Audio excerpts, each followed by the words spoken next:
মুছলমানক ধ্বংস কৰিব খুজিছে মোদী চৰকাৰে। ভাৰতত মুছলমানৰ অস্তিত্ব শেষ কৰিব খুজিছে। ৱাকফ সংশোধনী আইনে দেশৰ মুছলমানৰ সংবিধান প্ৰদত্ত মৌলিক অধিকাৰ হৰণ কৰিছে। ৱাকফৰ বিৰুদ্ধে দেশৰ সৰ্বস্তৰৰ মুছলমানে প্ৰতিবাদ কৰিছে।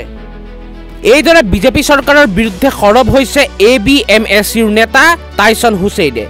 প্ৰধানমন্ত্ৰী নৰেন্দ্ৰ মোদীৰ বিজেপি চৰকাৰে সংসদত ৱাকফ সংশোধনী বিধেয়ক 2025 গৃহীত কৰাৰ পাছতে ৰাষ্ট্ৰপতি দ্ৰৌপদী মুৰ্মুৱেও স্বাক্ষৰ কৰাত ই আইনত পৰিণত হৈছে। ৱাকফ সংশোধনী আইন গৃহীত হোৱাৰ পাছতে দেশৰ মুছলমান সমাজ জাঙুৰ খাই উঠিছে। দেশৰ বিভিন্ন প্ৰান্তৰ লগতে অসমতো মুছলমানসকলে বিভিন্ন ধৰণে আইনখনৰ বিৰোধিতা কৰি আন্দোলন অব্যাহত ৰাখিছে। অসমৰ বৰাক উপত্যকাত ৱাকফ সংশোধনী আইনৰ বিৰুদ্ধে প্ৰবল প্ৰতিবাদ অব্যাহত আছে। ইয়াৰ মাজতে গৰু বিহু দিনাখনেই ABMSUৰ নেতৃত্বত গুৱাহাটীৰ চচলত মুছলমান লোকসকলে প্ৰতিবাদ সাব্যস্ত কৰে। মুখ্যমন্ত্ৰী ডক্টৰ হিমন্ত বিশ্ব শৰ্মাই ৱাকফ সংশোধনী আইনৰ বিৰুদ্ধে অসমত অতি নগণ্য সংখ্যক মুছলমানে প্ৰতিবাদ কৰা বুলি মন্তব্য কৰাৰ পাছতে এই প্ৰতিবাদে নতুন গতি লাভ কৰা দেখা গৈছে। বুধবাৰে ABMSUৰ প্ৰতিবাদ সাব্যস্ত কৰি কয় যে বিজেপি চৰকাৰে মুছলমানক ধ্বংস কৰিব খুজিছে। ABMSUৰ নেতা টাইছন হুছেইনে দাবী কৰে যে ৱাকফ সংশোধনী আইনে দেশৰ মুছলমানৰ সংবিধান প্ৰদত্ত মৌলিক অধিকাৰ হৰণ কৰিছে। এই আইনে মুছলমানৰ অস্তিত্বকো নিশেষ কৰিব।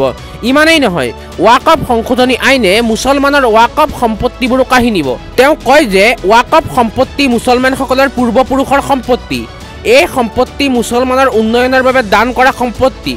ৱাকফ সম্পূৰ্ণৰূপে মুছলমানৰ আভ্যন্তৰীণ বিষয় আৰু এই বিষয়খিনি চোৱা চিতা কৰিবলৈ সংবিধানে কেৱল মাত্ৰ মুছলমানকে অধিকাৰ দিছে। যে ৱাকফ সংশোধনী আইনৰ জৰিয়তে ভাৰতৰ মুছলমানৰ যিটো অস্তিত্ব, এই অস্তিত্ব ধ্বংস কৰি দিবলৈ বৰ্তমানৰ বিজেপি নেতৃত্বাধীন চৰকাৰখনে চেষ্টা কৰিছে। সংশোধনী আইনে মুছলমানৰ অস্তিত্ব ধ্বংস কৰিবলৈ ওলাইছে আৰু এইখন দেশত মুছলমানসকলৰ বছৰে হাজাৰ বছৰে ইতিহাসক ইয়াত সম্পূৰ্ণভাৱে পদাঘাত কৰিবলৈ বৰ্তমানৰ বিজেপি নেতৃত্বাধীন চৰকাৰখনে চেষ্টা কৰিছে।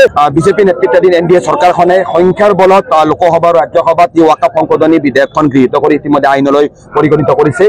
সমগ্ৰ ভাৰতবৰ্ষৰ সংবিধানত বিশ্বাসী, গণতন্ত্ৰত বিশ্বাসী, ধৰ্মনিৰপেক্ষতাত বিশ্বাসী সৰ্বস্তৰৰ ৰাইজে এই ৱাকফ সংশোধনী আইন 2025ৰ বিৰুদ্ধে তীব্ৰ প্ৰতিবাদ সাব্যস্ত কৰিছে। ৱাকফ সংশোধনী আইনে বিশেষকৈ ভাৰতৰ মুছলমানসকলৰ সংবিধান প্ৰদত্ত যি অনুচ্ছেদ 14, অনুচ্ছেদ 25, অনুচ্ছেদ 26 আৰু অনুচ্ছেদ 29 নিৰ্ধাৰণ কৰা যি মৌলিক অধিকাৰ সম্পূৰ্ণভাৱে সৰ্ব কৰিছে। আজিৰ তাৰিখত ৱাকফ সম্পত্তি আপোনালোক আটাইয়ে জানে, ৱাকফ সম্পত্তি মুছলমানসকলৰ পূৰ্বপুৰুষসকলে মুছলমানসকলৰ ধৰ্মীয় বা সাংস্কৃতিক বা বিভিন্ন ধৰণৰ উন্নয়নৰ বাবে দান কৰি থৈ যোৱা সম্পত্তি। ইয়াত কোনো চৰকাৰী সম্পত্তি নহয়, মুছলমানৰ ব্যক্তিগত সম্পত্তি, মুছলমানৰ ভৱিষ্যতৰ কাৰণে মুছলমানে দান কৰি যোৱা সম্পত্তি। উল্লেখ্য যে ৱাকফ সংশোধনী আইন 2025 গৃহীত হোৱাৰ পাছতে মুছলমান সমাজ বিজেপি চৰকাৰখনৰ বিৰুদ্ধে জাঙুৰ খাই উঠিছে।